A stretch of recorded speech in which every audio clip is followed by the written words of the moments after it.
الله وبركاته. إن الحمد لله نحمده ونستعينه ونستغفره ونستهديه ونعوذ بالله من شرور أنفسنا وسيئات أعمالنا من يهد الله فلا مضل له ومن يضلله فلا هادي له أشهد أن لا إله إلا الله وحده لا شريك له وأشهد أن محمدا عبده ورسوله الذي لا نبي ولا رسول بعده.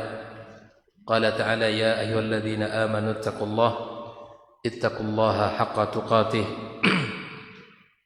ولا تموتن إلا وأنتم مسلمون. أما بعد kaum muslimin dan muslimat, hadirin hadirat rahimakumullah. Alhamdulillah, puji dan syukur marilah senantiasa kita ucapkan kepada Allah Subhanahu wa taala. Malam ini kembali kita dipertemukan dalam majelis yang mulia ini, majelis ilmu, majelis zikir, yang mudah-mudahan kita mendapatkan rahmat dari Allah Subhanahu wa taala serta mendapatkan ketenangan jiwa dan ketenteraman hati, dan kita mendapatkan ampunan dari Allah Tabaraka wa taala serta dipuji di sisinya di hadapan para makhluk yang ada di atas arsy sana. Kemudian ucapan salat dan salam untuk senantiasa selalu kita sampaikan untuk kekasih kita sallallahu alaihi wasallam. Allahumma salli wa sallim wa barik ala Muhammad.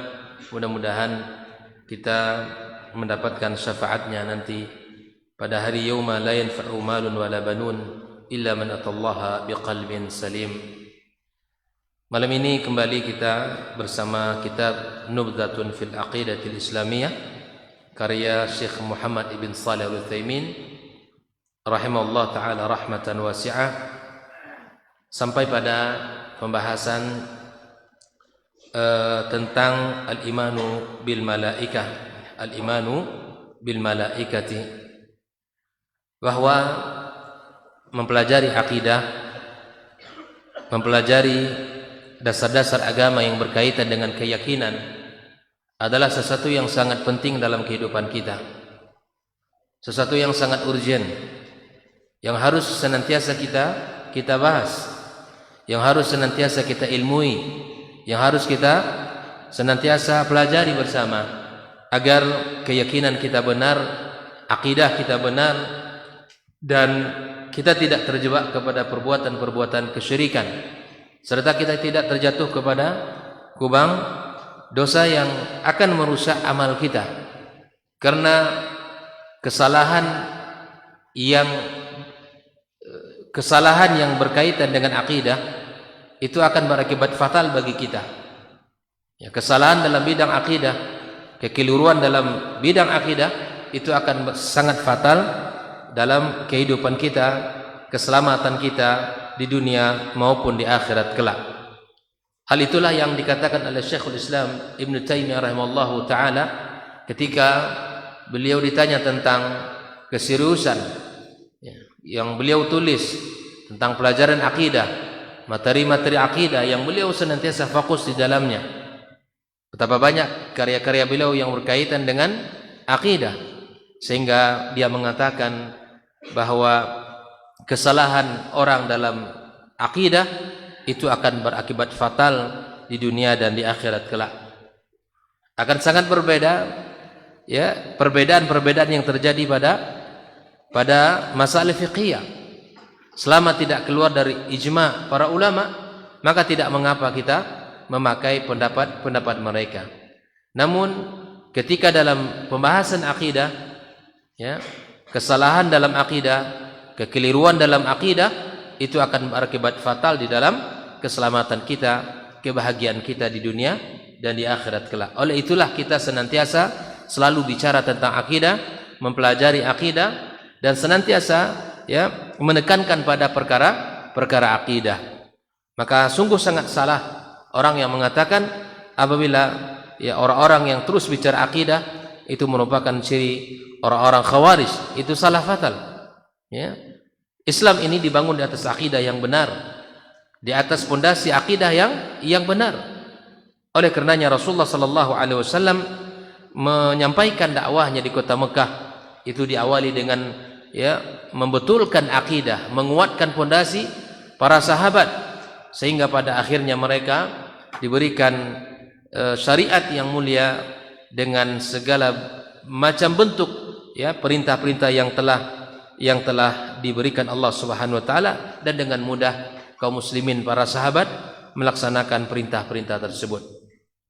Maka oleh karenanya ilmu akidah merupakan ilmu yang pertama kali untuk kita pelajari, sebagaimana ilmu akidah juga merupakan ilmu yang pertama kali untuk kita sampaikan, untuk kita dakwahkan, sehingga masyarakat terbebas dari kesyirikan, terbebas dari segala bentuk khurafat, segala bentuk bid'ah, segala bentuk ya keyakinan-keyakinan yang menyelisih agama yang mulia ini. Oleh karenanya kita ya mesti selalu sekali lagi semangat dan tak boleh bosan untuk mempelajari akidah ini. Baik, malam ini kita akan mempelajari tentang al-imanu bil malaikati. Pada pertemuan sebelumnya sudah kita bahas sedikit tentang makna al-imanu bil malaikah. Malaikat Allah tabaraka wa taala adalah malaikat yang merupakan makhluk Allah tabaraka wa taala. Hum makhluqun abiduna lillahi tabaraka wa taala. Mereka ini adalah hamba-hamba Allah yang senantiasa tunduk kepadanya. Walaysa lahum min khasa'isir rububiyyati wal uluhiyyati syai'. Para malaikat Allah tidak memiliki kekhususan, keistimewaan dalam bidang al-uluhiyah, penghambaan kita kepadanya, tidak ada ya. Begitu juga mereka juga tidak memiliki keistimewaan dalam penciptaan. Mereka makhluk seperti kita, namun mereka Allah lebihkan, di mana mereka makhluk yang taat kepada Allah Subhanahu wa taala. Khalaqahumullahu min nur. Allah ciptakan mereka dari cahaya. Kemudian Allah Subhanahu wa taala berikan kepada mereka ya sifat tunduk, patuh dan taat kepada Allah Subhanahu wa taala. Kemudian berkaitan dengan jumlah malaikat-malaikat Allah, disebutkan oleh Syekh Shalih Al-Utsaimin wa adaduhum katsir. Jumlah mereka lebih banyak dari jumlah manusia itu sendiri. La yuhsihimullah, la yuhsihim illa Allah tabaraka wa taala. Tidak ada yang tahu jumlah malaikat itu kecuali Allah sendiri yang menciptakan mereka. Hal ini dijelaskan di dalam sebuah hadis yang sahih tentang jumlah malaikat-malaikat Allah. Kalau ada yang bertanya mana lebih banyak, jumlah manusia atau jumlah malaikat, tentu jawabannya adalah malaikat Allah Subhanahu wa taala. Hal ini berdasarkan hadis dari Bukhari dan Muslim dari Anas radhiyallahu taala an dalam kisah Mi'raj, di mana Nabi sallallahu alaihi wasallam diangkat sampai ke Baitul Ma'mur di langit. Kemudian yusalli fi kulla yawmin 70,000 malak. Di Baitul Ma'mur tersebut diceritakan oleh Nabi sallallahu alaihi wasallam salat setiap hari, jumlah malaikat yang salat di situ adalah 70,000 malaikat Allah Subhanahu wa taala. Jumlahnya banyak setiap hari. Idza kharaju lam ya'udu ilaihi akhir ma alaihi. Jadi kesempatan salat di situ hanya sekali. Kalau sudah salat sekali maka tidak balik lagi ke situ. Bayangkan jumlahnya sangat banyak sekali. Hal ini menunjukkan tentang jumlah malaikat-malaikat Allah sungguh sangat banyak jika dibandingkan dengan jumlah manusia. Lalu kemudian al-imanu bil malaikati yatadammanu arba'atu umur. Beriman kepada malaikat Allah itu mengandung 4 poin. Ketika kita berbicara tentang iman kepada malaikat Allah, maka berarti kita harus mengimani, mempercayai 4 poin berikut ini. Yang pertama, al-imanu biwujudihim. Beriman kepada adanya malaikat-malaikat Allah, walaupun mereka tidak terlihat oleh manusia. Ini yang pertama. Jadi malaikat-malaikat Allah itu bukan khayalan. Malaikat-malaikat Allah Subhanahu wa taala bukan fiktif. Kita mengimani. Bagaimana bentuknya? Seperti mana Nabi sallallahu alaihi wasallam katakan, seperti hadis yang berkaitan dengan keutamaan menuntut ilmu. Rasul sallallahu alaihi wasallam mengatakan, "Wa mastama'a qaumun fi baitin min buyutillahi Tidaklah berkumpul satu kaum di rumah Allah. Yatluna kitab Allah. Mereka membaca ayat Allah Subhanahu wa taala. Wa yatadarasunahu fima bainahum. Mereka pelajari ayat-ayat tersebut. Apa yang mereka dapatkan? Illa nazarat alaihimus sakinah. Mereka yang duduk di situ mendapatkan as-sakinah, ketenangan hati, kenyamanan, ketentraman jiwa. Wa hafathumul malaikah. Para malaikat-malaikat Allah pun duduk mengitari mereka. Kita meyakini itu walaupun mereka tidak terlihat oleh kita. Mereka duduk. Bahkan di dalam tugas malaikat tersebut dijelaskan bahwa ada malaikat-malaikat Allah yang tugas mereka apa? Sayyahina fil ardi. Mereka berkeliling di bumi Allah mencari apa? Majelis ilmu. Mereka duduk di situ. Dan terakhir ketika kita selesai dari majelis kita, mereka mendoakan kita dengan mengatakan, berdirilah kalian dalam keadaan dosa diampunkan Allah Subhanahu wa taala. Begitulah mulianya orang-orang yang berusaha duduk di taman surga seperti ini. Mereka mendapatkan doa-doa dari malaikat-malaikat Allah Subhanahu wa taala.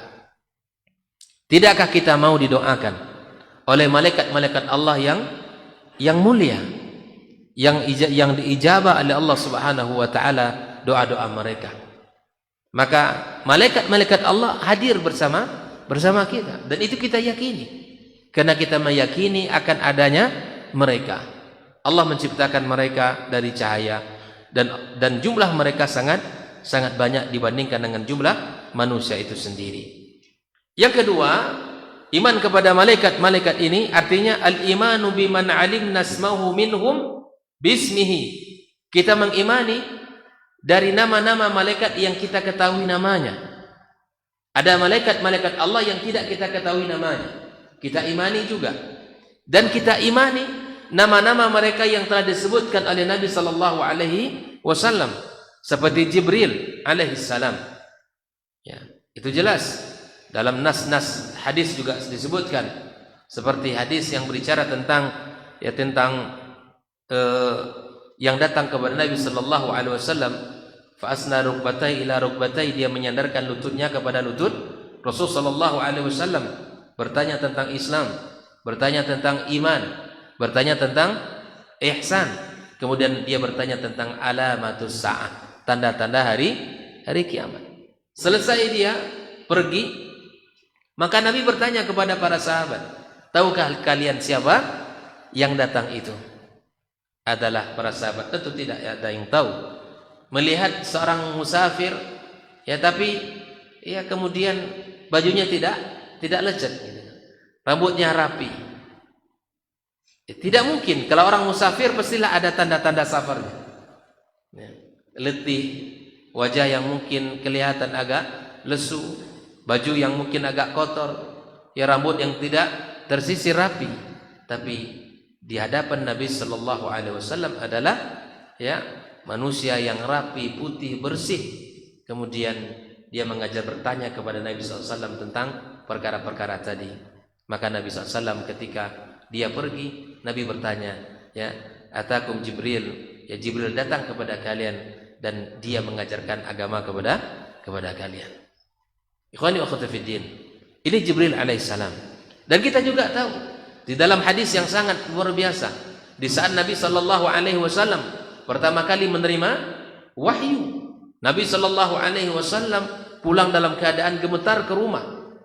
Itulah pertama dia melihat sosok Jibril, ya, bahwa sayapnya yang menutupi ufuk langit ini begitu besarnya, sampai Nabi SAW mengatakan kepada istri beliau, zammiluni, begitu gemetarnya, begitu dahsyatnya apa yang dilihat oleh Rasulullah sallallahu alaihi wasallam tentang Jibril alaihi salam.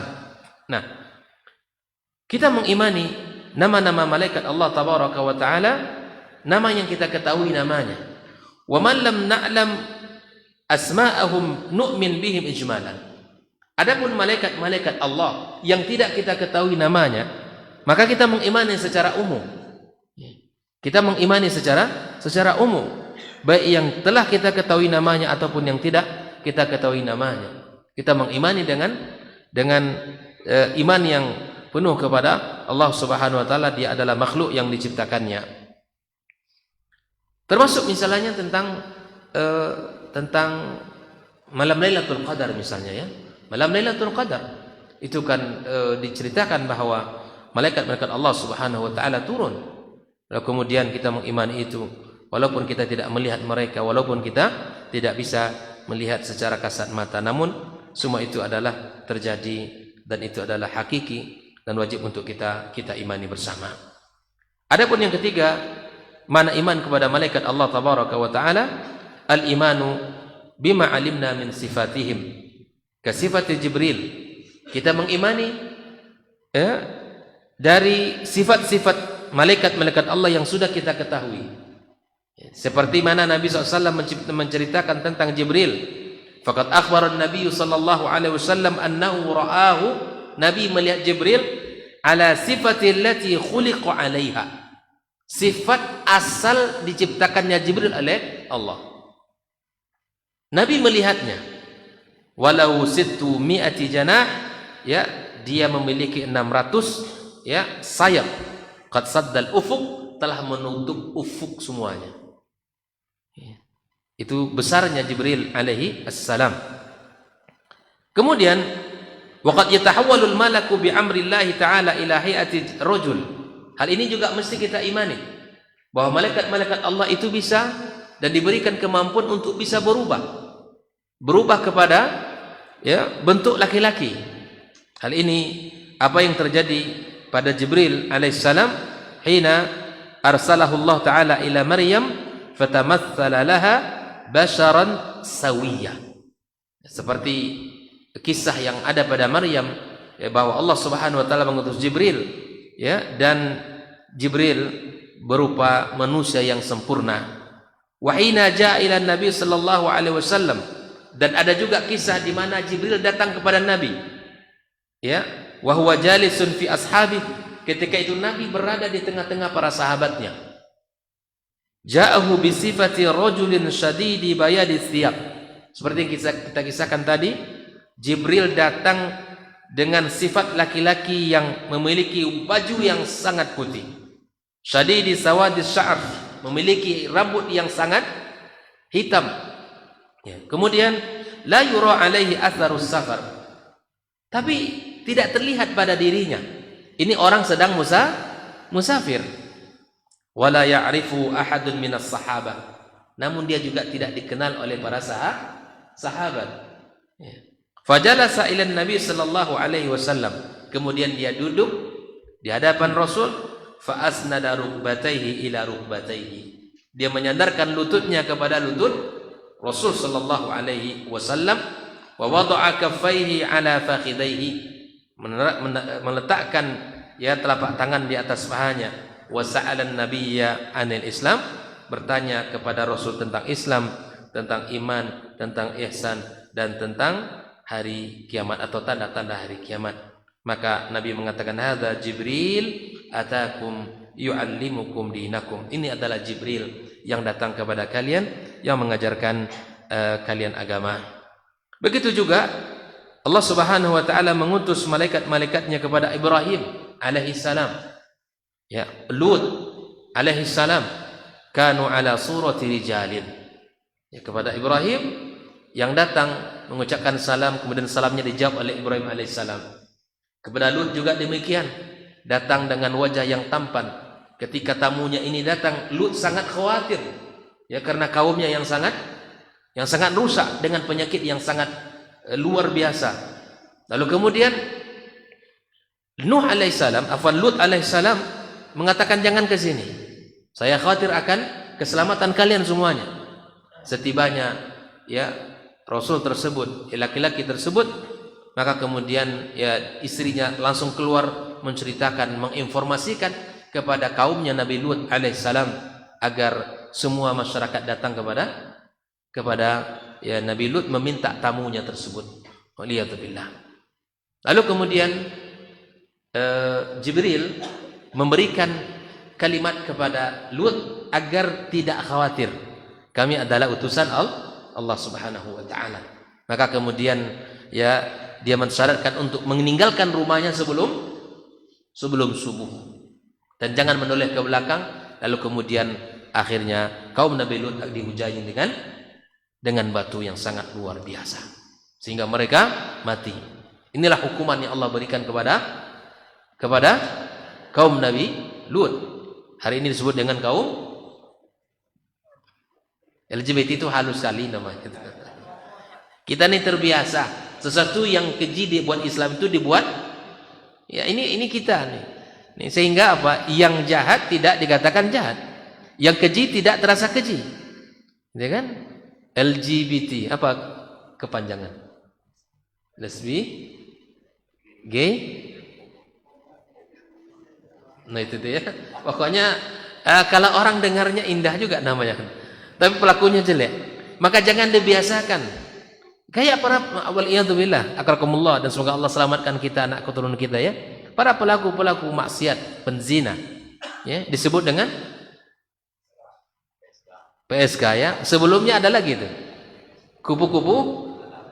Iya, Masya Allah ya. Ini kita ini dijajah oleh bahasa, ya. Sehingga yang maksiat itu tidak terasa itu maksiat, yang dosa tidak terasa dosa.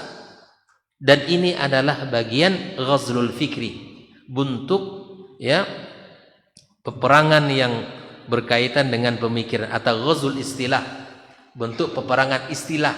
Kita ini diperangi dengan istilah-istilah. Dan ini bukanlah pekerjaan manusia hari ini. Ini pekerjaan ya adalah iblis. Kita tahu cerita pertama dia menggoda Adam gimana caranya? Bermain dengan kata-kata. Ya, wahai Adam, ini buah khuld yang kau ingin kekal di sini. Kalau engkau ingin kekal, ini rahasianya. Makanya menggunakan istilah.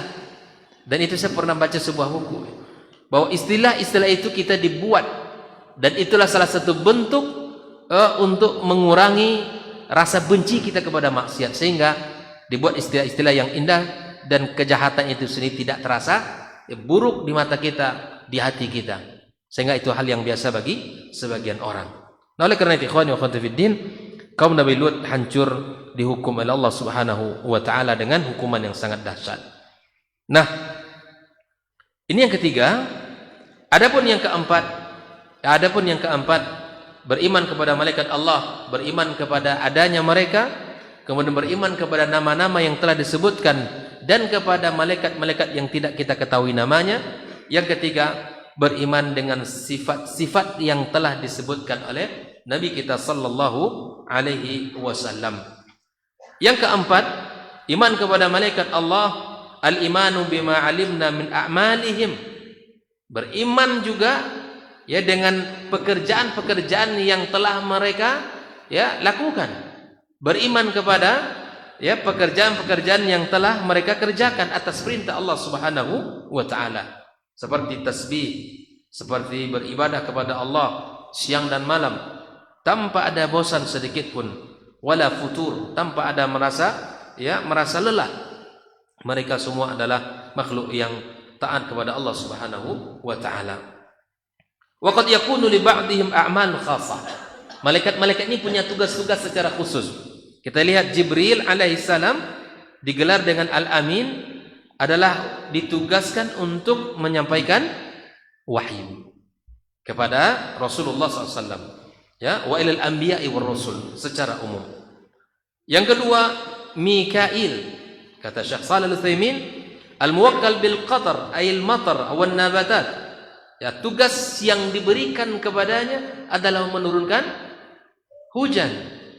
Ya, menurunkan hujan, ya, tugasnya. Kemudian Israfil, al-muwakkal bin nafkhi fis sur, yang ditugaskan untuk meniup sangkakala inda qiyamis saati wa ba'dil khalq. Karena tiupan yang pertama semuanya manusia mati, dan tiupan yang kedua semua manusia hidup kembali. Lalu kemudian seperti malakul maut yang ditugaskan Allah Subhanahu wa taala biqabdil arwah, untuk mencabut nyawa manusia indal maut. Seperti Malik al-muwakkal bin nar, ya, tugasnya untuk menjaga neraka, wa khazinun nar, dan malaikat-malaikat yang lain yang tidak kita ketahui nama mereka, dan mereka punya tugas yang khusus oleh Allah Subhanahu wa taala. Ya, ikhwani wa akhwati fiddin, ada malaikat-malaikat yang ditugaskan Allah bihifzi a'mali bani Adam wa kitabatiha. Ada tugas malaikat yang khusus mencatat amal perbuatan manusia. Likulli insani malakan. Setiap manusia ada dua malaikat. Ahaduhuma 'anil yamin watsani 'anil shimal. Yang satu dari sisi kanan, yang satu lagi dari sisi kiri. Mereka ini ditugasi untuk mencatat ya apa yang keluar dari lisan kita. Apa yang kita lakukan di anggota tubuh kita dicatat oleh mereka. Ya, seperti mana yang sudah kita ketahui ya, hadis tentang keutamaan menjaga salat subuh dan salat asar itu sendiri, bahwa ternyata ada malaikat-malaikat Allah Subhanahu wa taala yang tugas mereka yang bertugas di siang hari, mereka sudah mulai di subuh hari. Kemudian nanti mereka akan bertugas sampai ya salat asar, dan mereka akan naik ke langit, lalu kemudian dan seterusnya bergantian. Ya. Naik ke langit, ya mengadu, melaporkan kepada siapa? Kepada Allah Subhanahu wa taala. Sungguh sangat banyak dalil menunjukkan Allah tapi susah dipercaya. Ya. Ngapain malaikat kalau enggak menghadap Allah Subhanahu wa taala naik ke atas? Sungguh sangat banyak. Allah turun, kemudian Allah naik, dan disebutkan bahwa malaikat-malaikat Allah di waktu asar, kemudian mereka dan sampai di hadapan Allah, Allah bertanya kepada malaikat-malaikat Allah Subhanahu wa taala. Mereka bertanya, mereka ditanya oleh Allah Subhanahu wa taala, "Kaifa taraktum ibadi?" Bayangkan, Pak. Kita ya ditanya oleh Allah Subhanahu wa taala kepada malaikat, "Kaifa taraktum ibadi?" Apa artinya itu? Bagaimana gitu ya? Sedang apa kalian tinggalkan hambaku di sana? Allah tahu apa tidak? Allah tahu. Allah tahu dengan kita. Tidak ada batas tembok, waktu, ruang yang membatasi kita dengan Allah. Tapi Allah Subhanahu wa taala ingin ya mengangkat kita melalui pertanyaan yang diajukan kepada malaikatnya. Apa kata malaikat Allah? Atainahum wa hum yusallun. Kami datang waktu subuh. Dia dalam keadaan salat berjamaah di rumah Allah. Wa taraknahum wa hum yusallun. Kami tinggalkan mereka di waktu asar dalam keadaan salat berjamaah. Maka jaga salat asar kita, jaga salat subuh kita, dan salat 5 waktu kita. Tercatat, tertulis si fulan salat berjamaah waktu subuh. Subhanallah. Inilah keutamaan-keutamaan yang akan didapat oleh siapapun dari hamba Allah yang beriman kepadanya, yang melaksanakan perintah salat berjamaah ini di rumah Allah Subhanahu wa taala. Makanya merugilah orang. Di samping tertulis kita berjamaah di rumah Allah, di dalam catatan kebaikan kita mendapatkan banyak kebaikan. Yang pertama, orang yang subuh berjamaah seperti orang yang mendirikan malam dengan ibadah.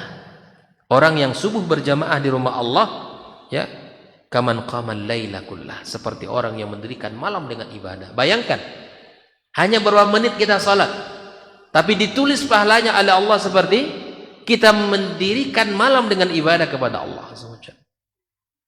Seperti mana pada hadis yang juga disebutkan Nabi tentang keutamaan salat Isya. Orang yang berjamaah di rumah Allah di salat Isyanya, maka seperti orang yang mendirikan nisful lail, mendirikan malam separuhnya. Maka merugilah orang ketika dia tidak mau berjamaah di rumah Allah Subhanahu wa taala untuk salat. Selalu memilih di rumahnya, selalu memilih untuk salat ya, menyendiri di rumahnya. Waliyadzubillah. Semoga Allah jaga kita dan anak keturunan kita ya, sehingga kita selalu cinta, rindu untuk datang ke rumah Allah Subhanahu wa taala ini. Kaum muslimin rahimakumullah. Nah, ada malaikat-malaikat juga seperti malaikat al-muwakkalin bisu'al mayyit. Ada malaikat-malaikat yang diberikan tugas untuk bertanya kepada si mayit. Idza wudi'a fi qabri. Apabila mayit telah diletakkan di kuburannya, ya'tihi malakani yas'alani. Bertanya kepadanya an rabbihi, tentang Rabbnya, wa an dinihi, tentang agamanya, wa nabihi, tentang nabinya.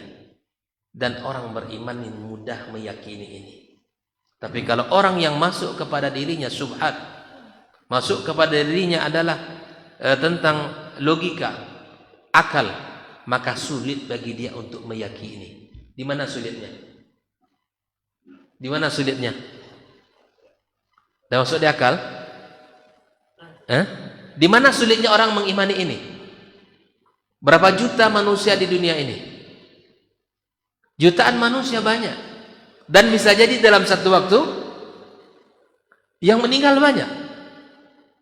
Yang di belahan dunia mana saja, iya kan?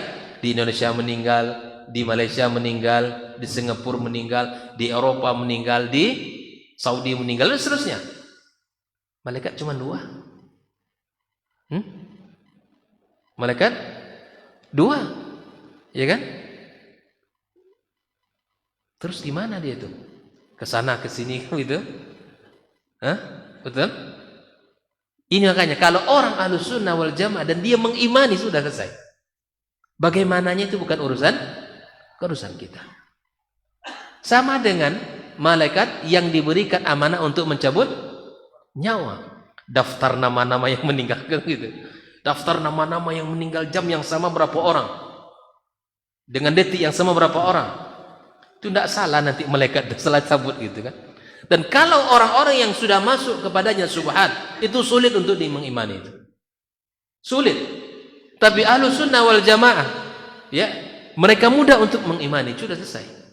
Kalau Allah sudah katakan demikian, sami'na wa ta'na. Tidak perlu kita bertanya bagaimananya. Tidak perlu kita cari-cari data. Ya. Dengan jam yang sama berapa orang yang meninggal? Ya kan?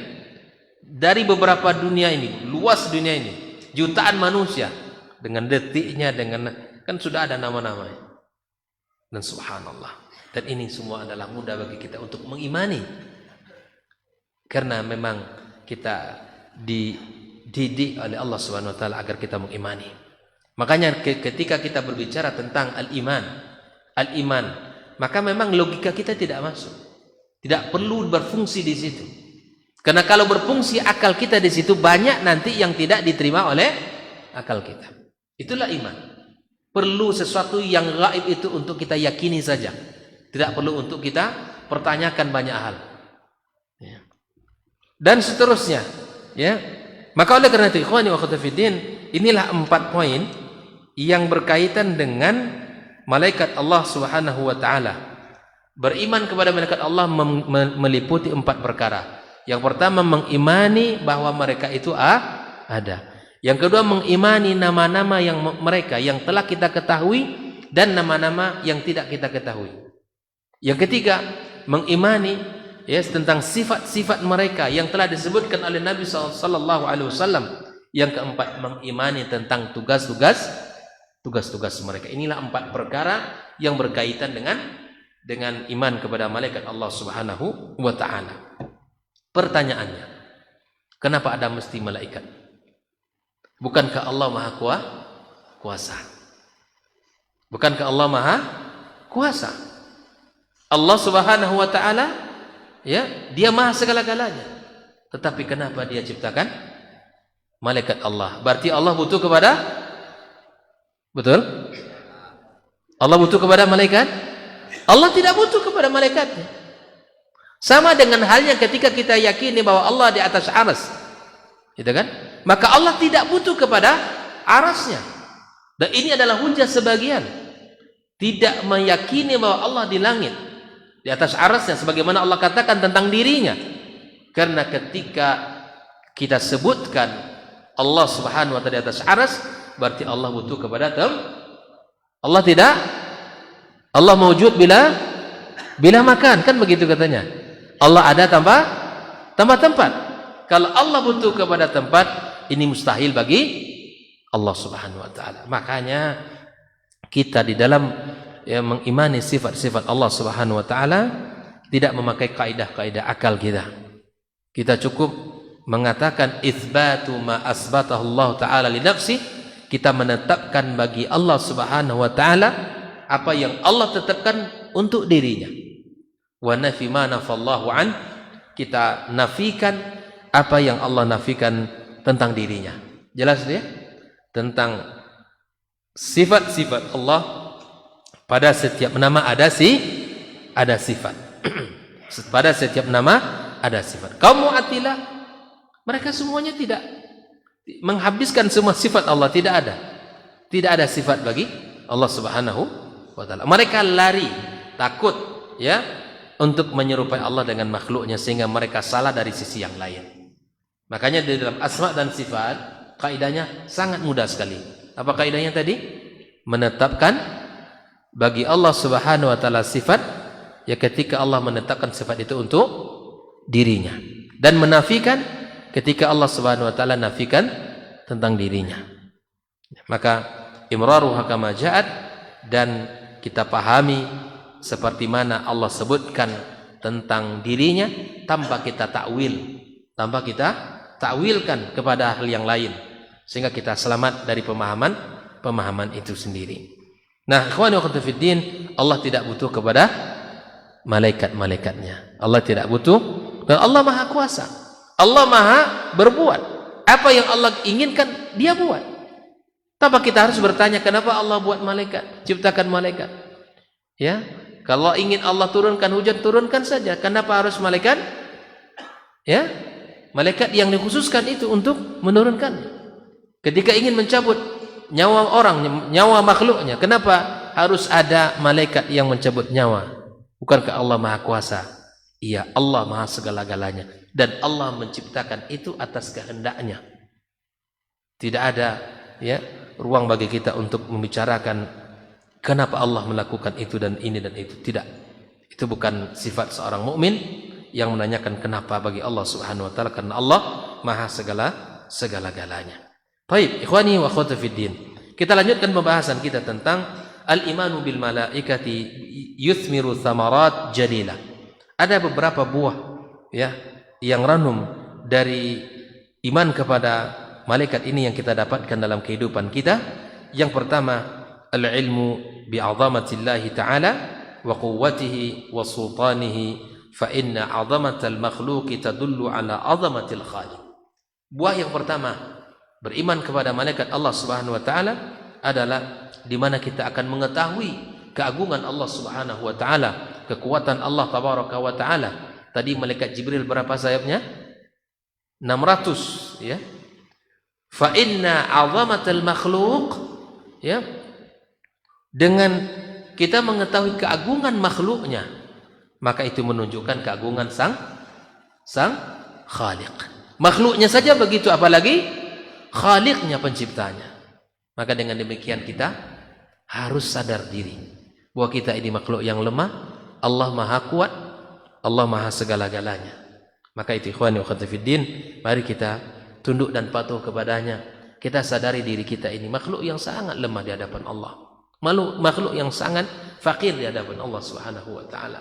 Hadirkan perasaan itu, hadirkan perasaan itu di hadapan Allah, sehingga tumbuh rasa cinta kita kepadanya, tumbuh semangat kita untuk beramal, tumbuh rasa takut kita kepada Allah tabaraka wa taala.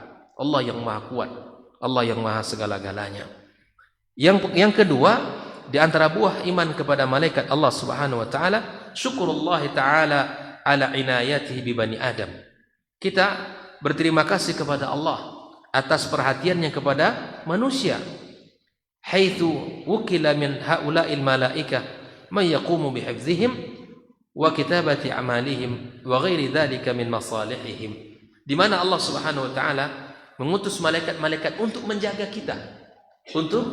kita, yang mana kita tahu bahwa ada malaikat-malaikat Allah apabila kita membaca ayat Al-Kursi sebelum tidur. Ini salah satu keutamaan di saat kita membaca ayat ayat kursi sebelum tidur, maka kita akan dijaga oleh malaikat Allah Subhanahu wa taala sampai kita terbangun. Itu salah satunya. Dan masih banyak keutamaan-keutamaan yang kita dapatkan ketika misalnya dalam sebuah peristiwa kecelakaan, dan subhanallah ada anak-anak kecil yang masih kecil sekali dan selamat ya, dan yang lainnya luka-luka. Anak ini Masya Allah tidak ada sedikit pun tergores kulitnya. Itu kita yakini ada malaikat Allah Azza wa Jalla. Dan masih banyak peristiwa-peristiwa yang menunjukkan bahwa malaikat Allah itu menjaga orang-orang yang ada di sekitarnya. Wallahu ta'ala alam. Kita dengarkan azan dan kita salat.